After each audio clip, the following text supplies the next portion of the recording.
една последна алка нели во низата на слободно веќе можам да кажам удари кои што оваа власт ги зададе кон ЛГБТ заедницата, представувајќи удари кои што се представени секогаш како удари во самоодбрана, представувајќи оваа заедница како најголем непријател на општеството, традицијата и сето она што е традиционален живот карактеристичен за македонското општество.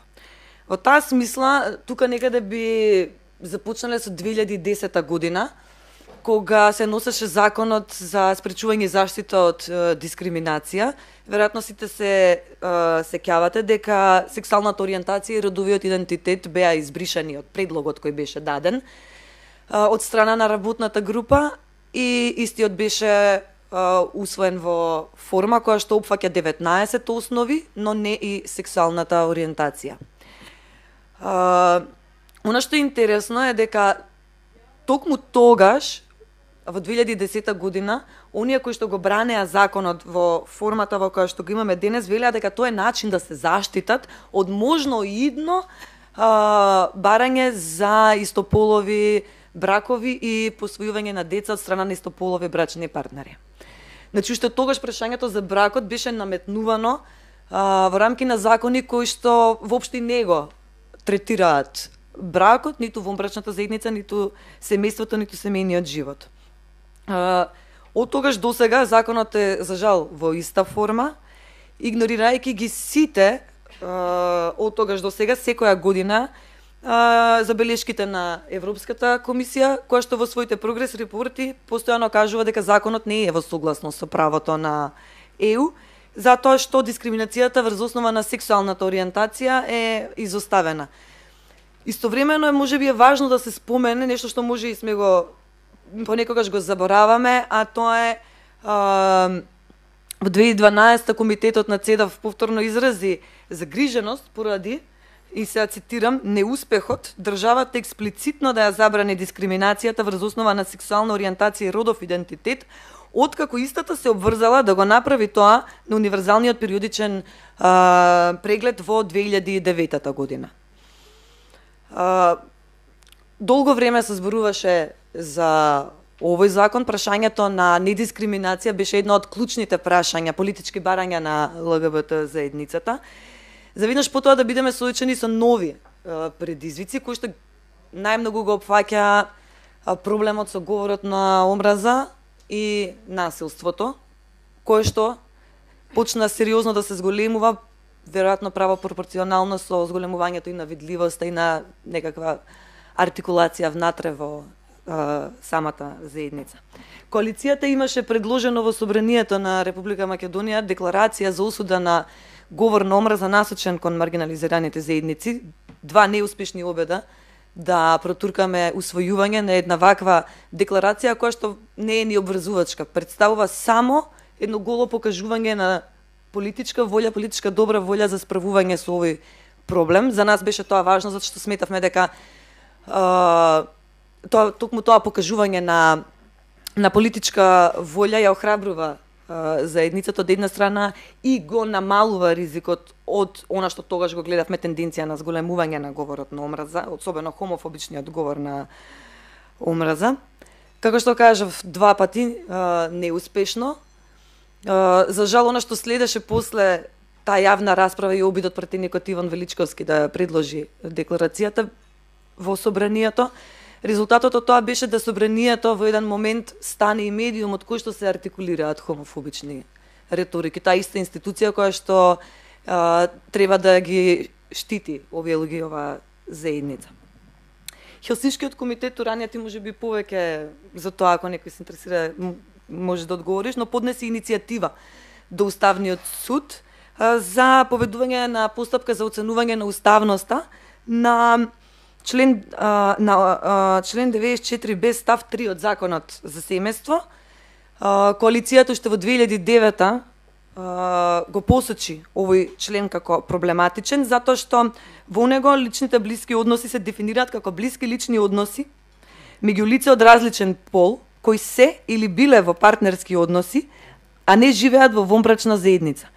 Тука треба да имаме предвид дека категоријата блиски лични односи е многу поширока од категоријата брак. Ваквото цементирање е исклучително проблематично во закон. За жал, Уставниот суд ја утврли оваа иницијатива со многу интересно образложение. Она што следеше подоцна се големата хомофобична кампања која што почна од страна на тогашниот министер за труд и социјала Спиро Ристовски, а која што неверојатно брзо се прошири низ риториките на голем број министри и политичари, дури издруженија на граѓани, експерти, професионалци, универзитетски професори, да на крај, колку и да ви звучи чудно, ама завршиме со тужба против нас заради тоа што сме ги навредиле хетеросексуалците и хетеросексуалните брачни парови. И она што можеби е пострашно од ова е тоа неуспевањето оваа власт да разбере дека говорот на омраза и дека хомофобијата која што доаѓа од највисок политички врв иницира и охрабрува насилство. За жал, после таа една цела хомофобична кампања која што иницираше министерот за труд и социјала, следеше еден период прилично долг во кој што ние како активисти на заедницата бевме мета на физичко насилство. Веднаш потоа беше се случи маршот на толеранција, каде што двајца активисти беа нападнати. Се уште судењето во тек, напаѓачот е фатен на лице место, но се уште нема за исход никаков.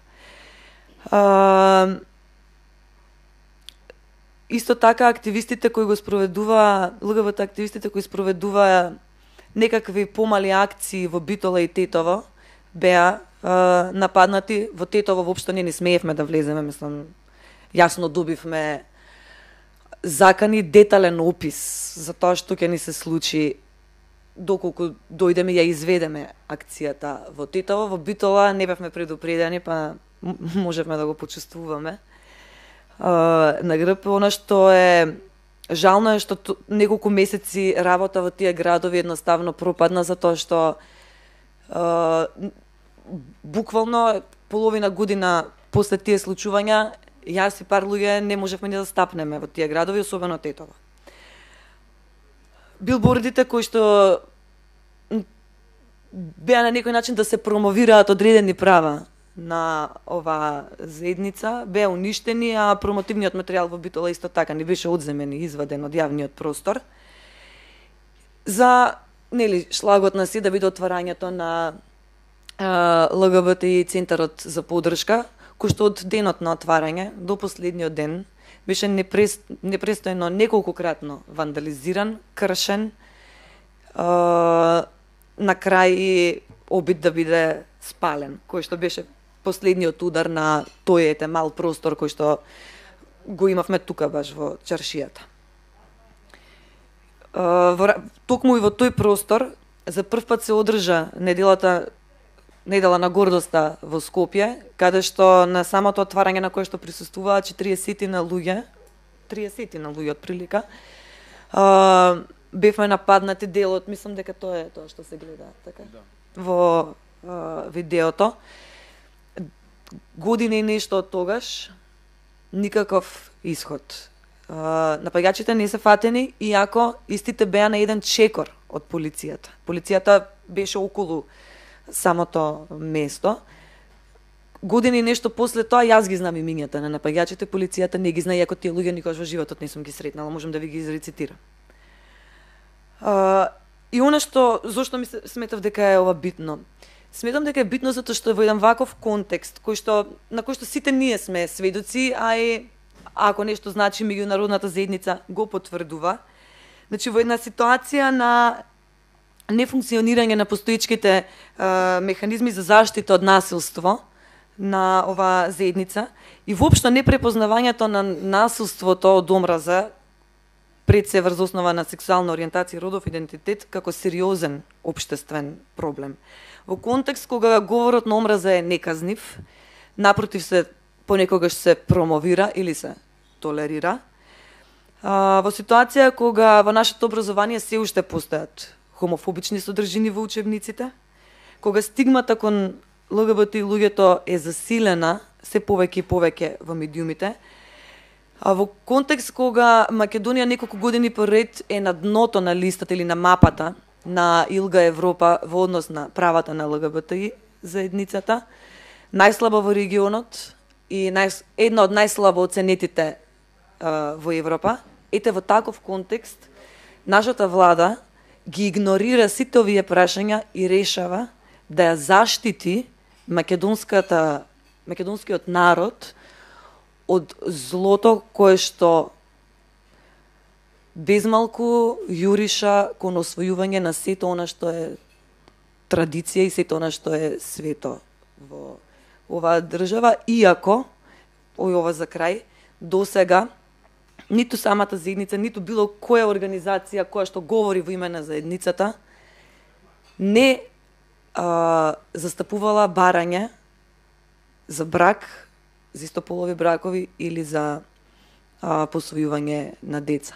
И затоа плаши, мене сериозно ме плаши говорот во собранието кога еден од пратениците вели дека идејата за овие уставни измени е не сега, туку во иднина, кога може би дошла некоја попрогресивна власт, да се превенира секој можен помак на ова поле.